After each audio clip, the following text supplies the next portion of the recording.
একটা বিখ্যাত ঘটনা আছে। একজন বড় বুজুর্গ ছিলেন ওবায়দুল্লাহ আল আতবী রাহমাতুল্লাহ আলাইহি, ওনার নাম আতাবিও বলে।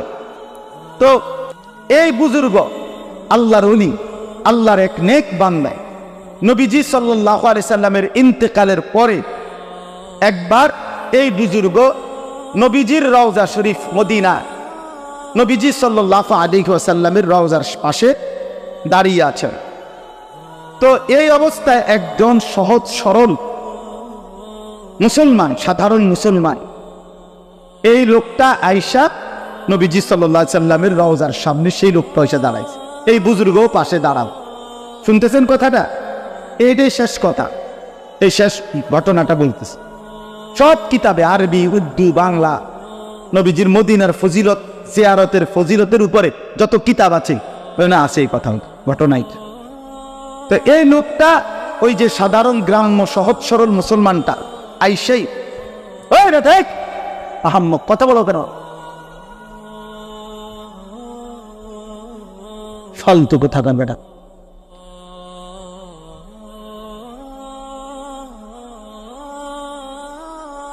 এতক্ষণ ধরে অনুরোধ করতেছি, এদিকেও কথা করে এদিকেও কথা। আশ্চর্য কথা, তামাশা আর কি, একটা আয়োজন করলো আর কি, আর কি কতক্ষণ কাবজা হইল, সারছে গীতা মাহফিল করছে আর কি। হেতে আইছে হেতে আইছে, মানুষ আইছে, বহন বেচা হয়েছে, বুট বেচা হয়েছে, চা বেচা হয়েছে আর গীতা। এবছর এই 3 জন বদলাইয়া, সামনের বছর আরো 3 জন আন, বুঝেন না কথা? খালাস। এখানে যারা আপনারা কথা বলতে তারা তো অবস্থা,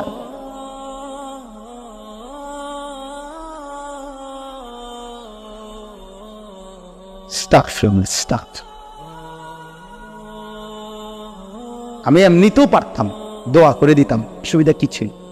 আমারে আমার মাওলানা মাহমুদ ভাই, বিশ্বাস করেন না, আমি মদিনা শরীফ থেকে যখন রওনা দিছি রবিবার দিন, তখন আমাদের ফ্লাইট হলো রবিবার দিবাগত রাত 2:30, মানে সৌদি 2:30, সকাল 8টা বাজে বাসে উঠে গেছে। এরপরে যখন আমরা জিদ্দা আসছি মদিনা থেকে, সে সময় বাজে 5:30, এখানে প্রায় 7 ঘন্টার মতো বাসে আসছে। এরপরে আপনার বিমানের জন্য, ফ্লাইট বিমানের জন্য 9 ঘন্টার মতো এয়ারপোর্টে বসে আছে।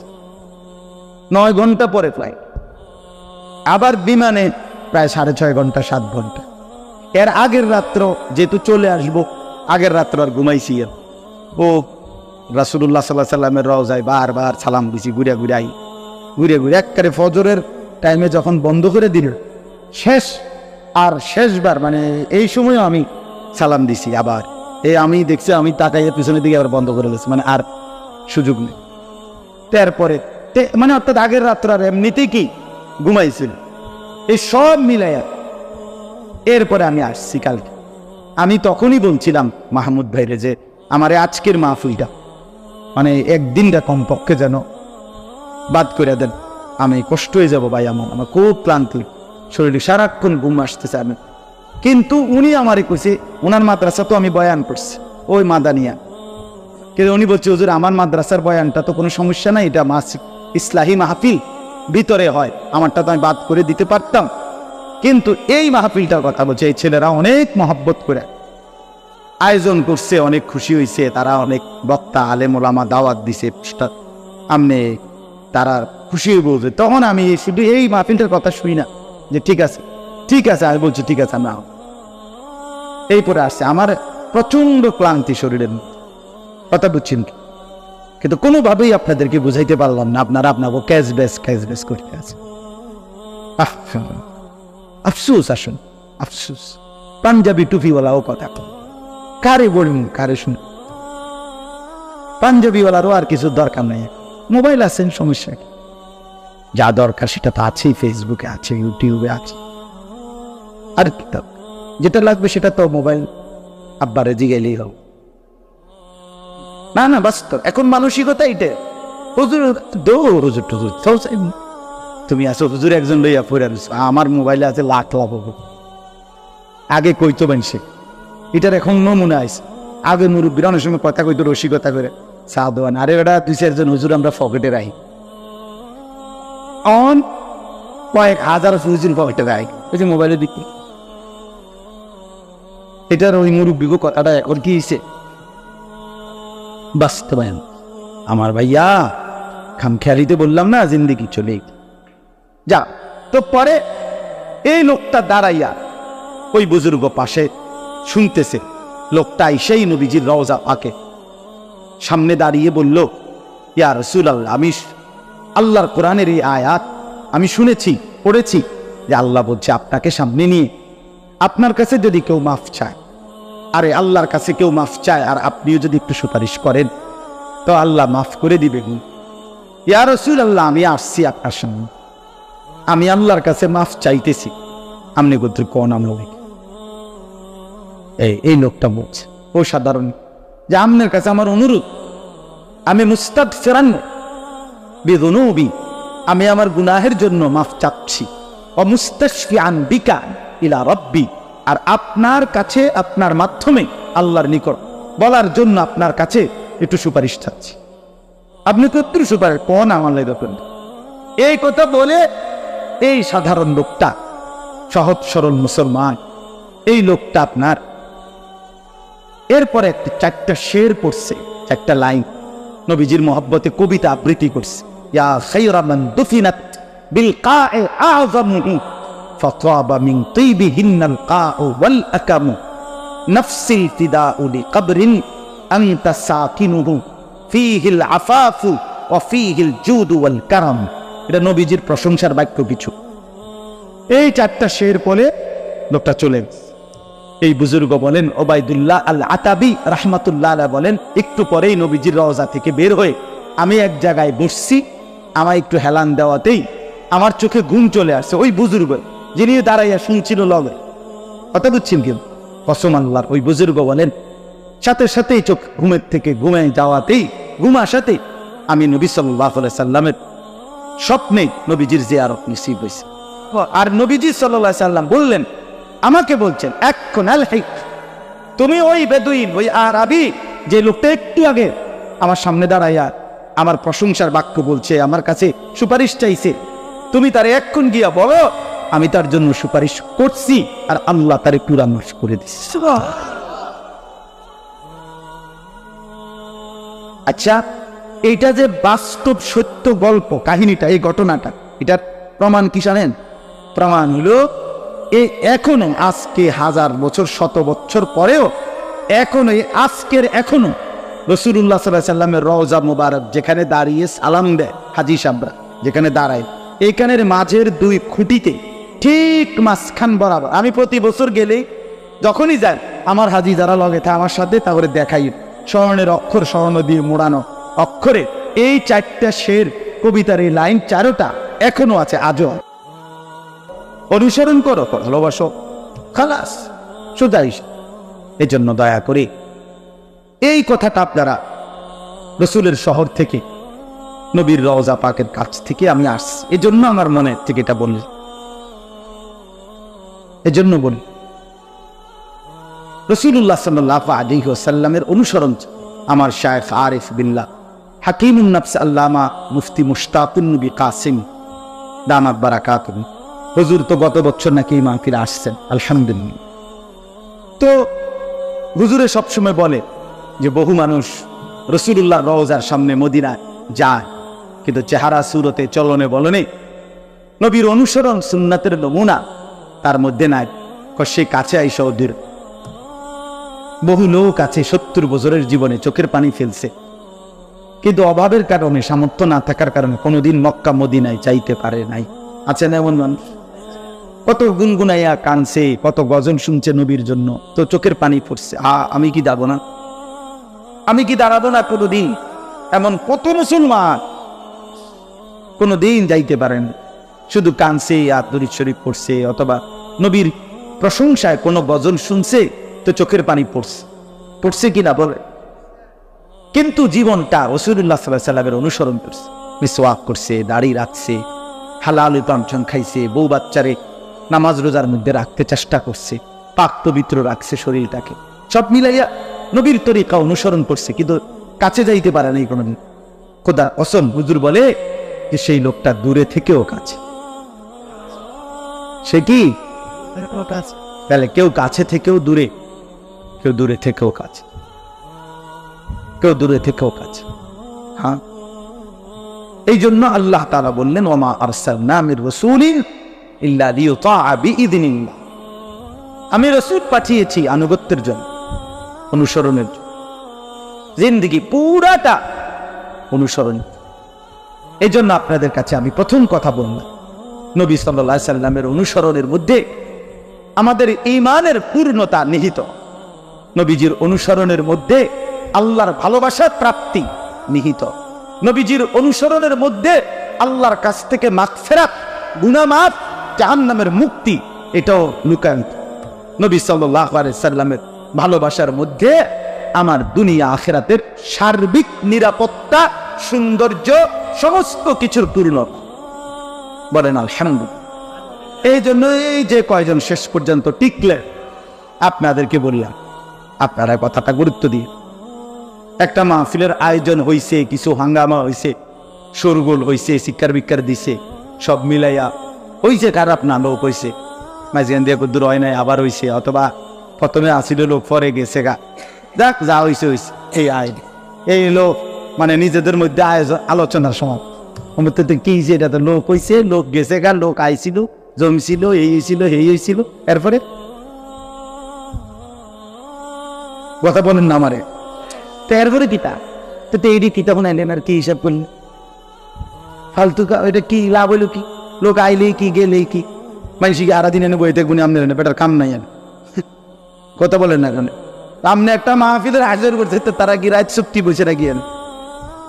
ফিরতেই হবে সবাইকে, যার যার গন্তব্যে যাইতে হবে না। আমরা খালাস, এই আসা যাওয়ার মূল বিষয়। অনুভূতি জাগলো কিনা, বিবেকের মধ্যে একটু হইলো আগাইবার একটা মানুষ। আমার বাপ হাল ছেড়ে দিয়েন, রাসূলুল্লাহ সাল্লাল্লাহু আলাইহি সাল্লামের সুন্নাত। আপনি বলেন যে অনেকগুলো নাই, তো এখন শুরু করেন, একটা শুরু করেন, দুইটা শুরু করেন। আমার কথাটা বুঝছেন?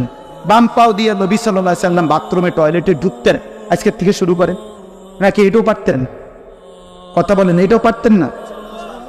নবীজি সাল্লাল্লাহু আলাইহি সাল্লাম ডান পাও দিয়ে মসজিদে ঢুকতেন, এটা শুরু করেন। নবীজি নিয়মিত মেসওয়াক করতেন, 20 টাকা দিয়ে একটা মেসওয়াক কিনে আপনি অনুসরণ করেন, মেসওয়াক করতেন। নবী একবারে ইন্তেকালের দিন, নবীজি যেদিন পৃথিবী থেকে বিদায় নিছে, জান কবজ করছে আজরাইল, সেই দিনও নবীজির হাতে আল্লাহর কসম মেসওয়াক হাতে ছিল। বেরস না, বেরস আর টুথপেস্ট এটা ছিল না, মিসওয়াক ছিল। হ্যাঁ, মিসওয়াকের 70 আছে, 69টা পুরস্কার মিসওয়াকের আল্লাহ তাআলা হাসরের ময়দানে দিবে, আর একটা দুনিয়াতে দিবে। কি একটা পুরস্কার হলো দুনিয়াতে, মিসওয়াক যে নিয়মিত করবে, রব্বে করিম তাকে ঈমানের মৃত্যু নসিব। এই জন্য দয়া করে, অনেক মুরব্বী আছেন, বাবা চাচা আছেন, ফিকির করেন, সুন্নাতের অনুসরণ, দাড়ি রাখেন, দাড়ি কাটা বন্ধ করে দেখেন, সিদ্ধান্ত নিলেই হয়ে যায়। আমি আমার সাথে যারা ছিল মক্কায় থাকাকালীন, আমি মদিনায় আমরা হজ্জের পরে গেছি, বললাম কয়েক আমভাবে যে দেখেন, কিতাবে স্পষ্ট আছে, নবীজির কাছে একবার মদিনায়, নবীজির জামানায় পারস্য, মানে আজকের যে ইরান এবং তার পার্শ্ববর্তী এলাকায়, ওই পারস্যের অগ্নি পূজক বাদশার পক্ষ থেকে, কিসরা, তার পক্ষ থেকে 2 জন দূত, রাষ্ট্রীয় দূত নবীজির কাছে মদিনা আসছিল। তো আসার পরে তাদের দাড়ি ছিল না, চেহারা। নবীজি সাল্লাল্লাহু আলাইহি সাল্লাম কসম আল্লাহ, নবীজি তাদের দিকে তাকাইয়েই, তাদেরকে দেখেই চেহারা ফিরাই, চেহারা ফিরাইছেন এবং জিজ্ঞেস করছেন, তোমাদেরকে এইভাবে দাড়ি কাটতে, অর্থাৎ তোমাদের মুখে যে দাড়ি নাই, এটা তোমাদেরকে কে বলেছে? ওরা বলল, আমাদের রব, মানে তারা তাদের বাদশাকে খোদা বলতে, আমাদের খোদা যিনি পারস্যের কিসরা বাদশাহ, তিনি বলছে দাড়ি কাটতে। নবীজির সাথে সাথে নবীজি বলছে, বল আমারা রব্বি বিইফা'i লিহিয়াতি, আর আমার রব আসমানওয়ালা আমারে দাড়ি লম্বা করতে বলছে। তা আমি বললাম যে যদি যদি আজও রাসূলুল্লাহ সাল্লাল্লাহু আলাইহি সাল্লামের ব্যাপারে আহলে সুন্নাত ওয়াল জামাতের আকীদা কি? আহলে সুন্নাত ওয়াল জামাতের আকীদা হলো নবী সাল্লাল্লাহু আলাইহি সাল্লামের যাবতীয় বিষয়, ইজ্জত, সম্মান, আজমত, মর্যাদা তিনি জীবিত থাকাকালীন যেমন ছিল, ইন্তেকালের পরে এখনো 100 হুবহু সেরকম, 100 নবীজি সাল্লাল্লাহু আলাইহি সাল্লামের মর্যাদা একই রকম। বুঝেন না আমার কথাটা? একই রকম। নবীজির যা কোরআনে আছে, আল্লাহ তাআলা নিষেধ করছে নবীর সামনে উঁচু আওয়াজে কথা বলুন। সাহাবায়ে কেরাম নবীজি জীবিত থাকাকালীন উঁচু আওয়াজে কথা বলে নাই, নবীজির ইন্তেকালের পরেও মসজিদে নববীর এরিয়াতে কোনোদিন উঁচু গলায় কথা বলে। আমি এইবারও দেখছি মক্কার পরে, একটু আগেও বলছি, মাগরিব বাদ যেখানে বয়ান করছি সেখানে মক্কার যারা পুলিশ, মানে হাজিদের খেদমতে পুলিশ আছে না মসজিদে, শত শত হাজার হাজার পুলিশ, ওরা মুখ দিয়ে আওয়াজ করে কথা, হাজি তারিক তারিক এ আল্লাহ সোরা, মানে মুখে কয় জোরে জোরে কথা কয়।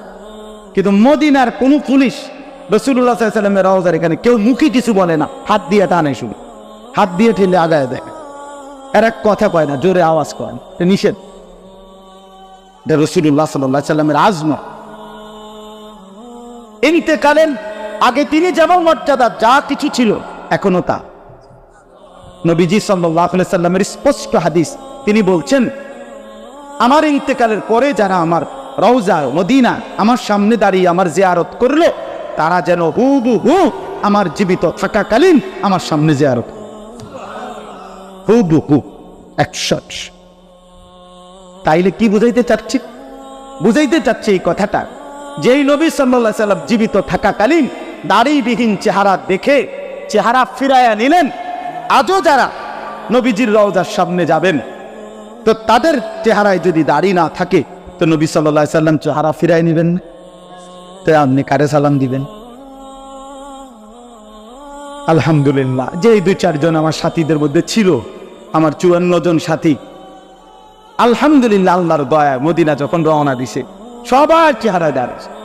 এবং কাল পরশুদিন যখন আসছি এয়ারপোর্টে, ওই পর্যন্ত আমি একজনকে দেখি নাই দাড়িতে হাত লাগাই। আলহামদুলিল্লাহ, আল্লাহ আমার সাথীদেরকেও বরকত, আল্লাহ আপনাদেরকেও তৌফিক দান করে। আমার প্রিয় বন্ধু, আরেকবার দিলের সাথে বোঝাপড়া করেন, অন্তরের সাথে। কেন রাখবেন? কেন কেন রাখবেন?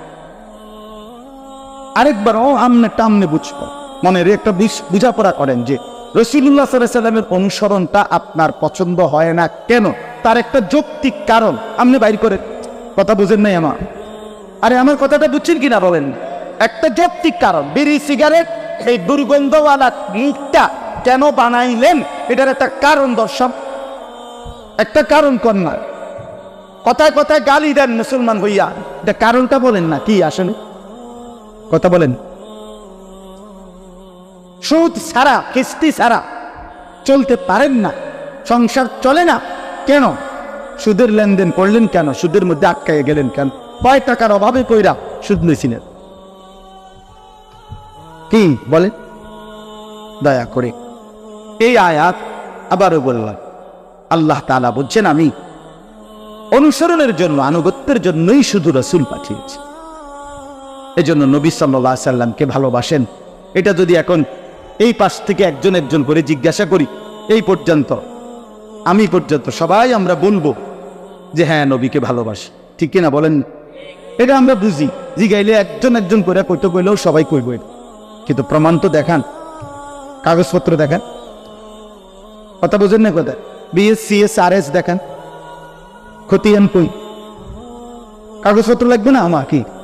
তো এটা আপনার জমি আপনি বলতেছেন, এটা দেখাবেন না কাগজ, তো কই দলিলপত্র কই, কাগজপত্র কই? রাসূলুল্লাহ সাল্লাল্লাহু আলাইহি সাল্লামের ভালোবাসার প্রমাণ। অনুরোধ রইল, আপনি আপনার ভালোর জন্য, আমার জন্য, আপনার ভালোর জন্য আপনি নবীজির অনুসরণ করেন, তাইলে আপনার ভালোবাসা প্রমাণিত। আখিরাত চাইতে হইলে অনুসরণের মাধ্যমে প্রমাণ করতে হবে। আর দুনিয়া ভাত মাছ চাল ডাল জিলাপি বিরিয়ানি খিচুড়ি অথবা দুনিয়াবি কোনো কিছু, এইটা যদি পাইতে চান রসুলের ভালোবাসার নাম দিয়ে এলে ঠিক আছে, কোনো সমস্যা নেই। কিন্তু আল্লাহ বলছে রসুলের অনুসরণ করবে সে আখিরাত পেতে চায়, যে আল্লাহকে পেতে চায়, যে বেশি বেশি আল্লাহর জিকির করতে চায়। যে আখিরাত যদি দরকার লাগে তাইলে এই সম্ভব কেন্দ্র কইতো না। না কাকু, বিড়ি খাইতে খাইতে নবীর ভালোবাসা, জি না, এত রঙে দোয়ান ভাই খায় না, এত রং না, এত তামাশা না। এটা দুনিয়া পাওয়া যাবে, দুনিয়া মিলবে, আখিরাত মিলবে, আখিরাত। এবার আসেন দ্বিতীয় অংশ, শেষ কথা। একটু আগে আমরা এটা বলছি, নবী সাল্লাল্লাহু আলাইহি সাল্লামের অনুসরণের মাধ্যমে আমাদের আল্লাহ আমাদের গুনাহ মাফ করে দিবে, ঠিক কিনা বলেন? ওই যে ওয়াগফির লাকুম যুনুবাকুম, আল্লাহ বলছে তোমাদের গুনাহ মাফ করে দাও। তাহলে আমাদের মাগফিরাত আমাদের দরকার কিনা? কথা বলেন না, এই শেষ, কথাটা শেষ, আর একটি কথা, এটাই শেষ। আমাদের মাগফিরাত আমাদের দরকার কিনা? আমাদের প্রত্যেকের জিন্দেগিতে নেকি চাইতে গুনাহ বেশি কিনা? অনেক, আমারও আপনার অনেক অনেক গুনার দিকে তাকাইলে নেকি বলতে কিচ্ছু অন্ধকারই দেখা। এই জন্য মাগফিরাত দরকার, আমাদের গুনাহ মাফ পাওয়া দরকার। তো আল্লাহ তাআলা এই আয়াতের মধ্যে একজন মুসলমান মুমিন নিজের গুনাহ মাফ পাওয়ার জন্য, নিজের গুনাহ মাফ করাইবার জন্য একটা দারুণ চমৎকার কার্যকর একটা পদ্ধতি, কৌশল আল্লাহ বলছে। কৌশলটা কি? কৌশলটা হলো নবী সাল্লাল্লাহু আলাইহি সাল্লামের দরবারে ওনার সম্মুখে গিয়ে হাজির হও। নবীজির সামনে গিয়ে দাঁড়ান। নবীজির সামনে গিয়ে দাঁড়াইয়া কেউ যদি আল্লাহ তাআলার কাছে নিজের গুনাহ মাফ চায় আর সাথে দিল থেকে এটা বলে, হে আল্লাহর রাসূল, আপনাকে সামনে নিয়ে আমি আল্লাহর কাছে আমার গুনাহ মাফ চাচ্ছি, আপনিও লগে আমার জন্য আল্লাহর কাছে একটি সুপারিশ করেন, আমারে আল্লাহ যেন মাফ করে দেয়। আল্লাহ এই আয়াতে বলছে, বন্ধু আপনার উম্মতের আবদারে আপনি যদি কোন আমার কাছে, আমি লগ 100 মাফ করি।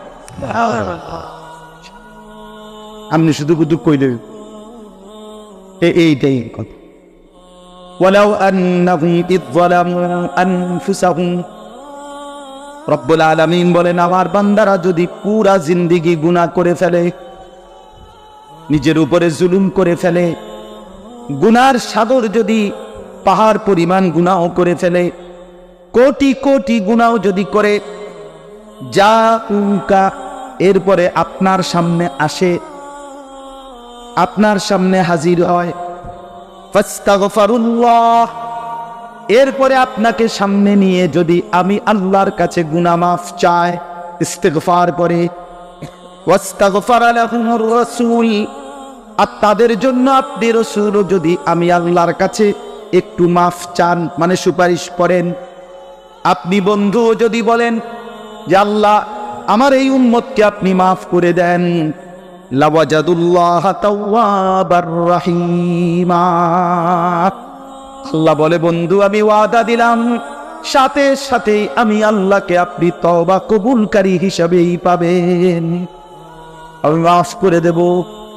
রহিমা, আমি দয়াশীল, দয়াও করব, মাফ করব, আমি আল্লাহ অবশ্যই মাফ করে দেব। সুবহান। কেন মদিনা গেলাম? কেন মদিনা যাব?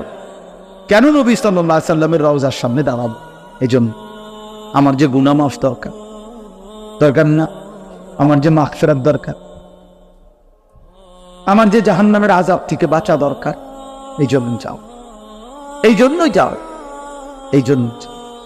এজন্য রাসূলুল্লাহ সাল্লাল্লাহু আলাইহি ওয়াসাল্লামের, একটু আগে বললাম, সমস্ত উলামায়ে কেরাম এই ব্যাপারে একমত, যে কোনো ব্যাপার নবীজির জীবিত থাকাকালীন যেই হুকুম, ইন্তেকালের পরেও সেই হুকুম।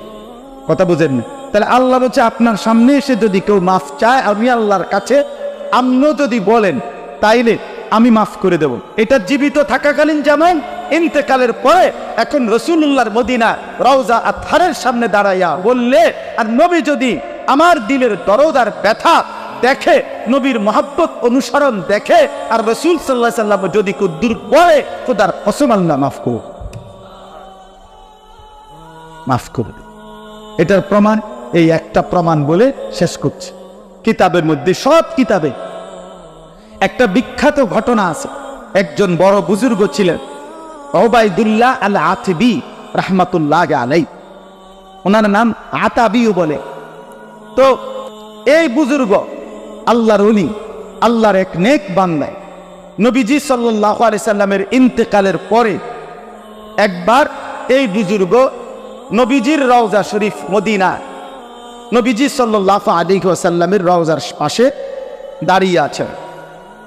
তো এই অবস্থায় একজন সহজ সরল মুসলমান, সাধারণ মুসলমান, এই লোকটা আয়েশা নবীজি সাল্লাল্লাহু আলাইহি সাল্লামের রওজার সামনে সেই লোকটা এসে দাঁড়াইছে, এই বুজুর্গও পাশে দাঁড়ানো।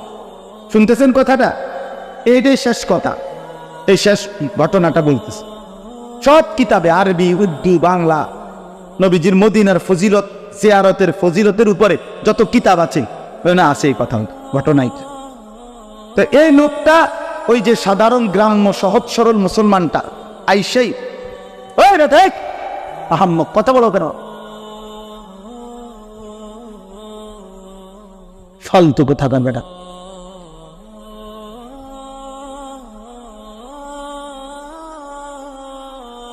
এতক্ষণ ধরে অনুরোধ করতেছি, এদিকেও কথা করে এদিকেও কথা, আশ্চর্য কথা, তামাশা আর কি, একটা আয়োজন করলো আর কি। আর কতক্ষণ কাবজা ধইল, সারছে গীতা মাহফিল করছে আর কি। হেতে আইছে হেতে আইছে, মানুষ আইছে, বহন বেচা হয়েছে, বুট বেচা হয়েছে, চা বেচা হয়েছে আর গীতা। এবছর এই 3 জন বদলাইয়া, সামনের বছর আরো 3 জন আন, বুঝেন না কথা? খালাস। এখানে যারা আপনারা কথা বলতে তারা তো অবস্থা,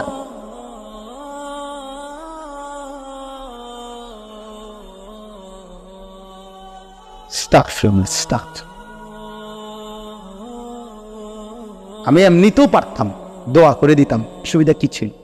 আমার মাওলানা মাহমুদ ভাই, বিশ্বাস করেন না, আমি মদিনা শরীফ থেকে যখন রওনা দিছি রবিবার দিন, তখন আমাদের ফ্লাইট হলো রবিবার দিবাগত রাত 2:30, মানে সৌদি 2:30, সকাল 8টা বাজে বাসে উঠে গেছে। এরপরে যখন আমরা জিদ্দা আসছি মদিনা থেকে, এ সময় বাজে 5:30, এখানে প্রায় 7 ঘন্টার মতো বাসে আসছে। এরপরে আপনার বিমানের জন্য, ফ্লাইট বিমানের জন্য 9 ঘন্টার মতো এয়ারপোর্টে বসে আছে, 9 ঘন্টা পরে ফ্লাইট, আবার বিমানে প্রায় 6.5 ঘন্টা, 7 ঘন্টা। এর আগের রাত্র যেহেতু চলে আসবো, আগের রাত্র আর ঘুমাইছি। ও রাসূলুল্লাহ সাল্লাল্লাহু আলাইহি সাল্লামের রওজায় বারবার সালাম দিছি, ঘুরে ঘুরে একবারে ফজরের টাইমে যখন বন্ধ করে দিল, শেষবার মানে এই সময়ও আমি সালাম দিছি। আবার আমি দেখছি, আমি তাকাইয়া পিছনের দিকে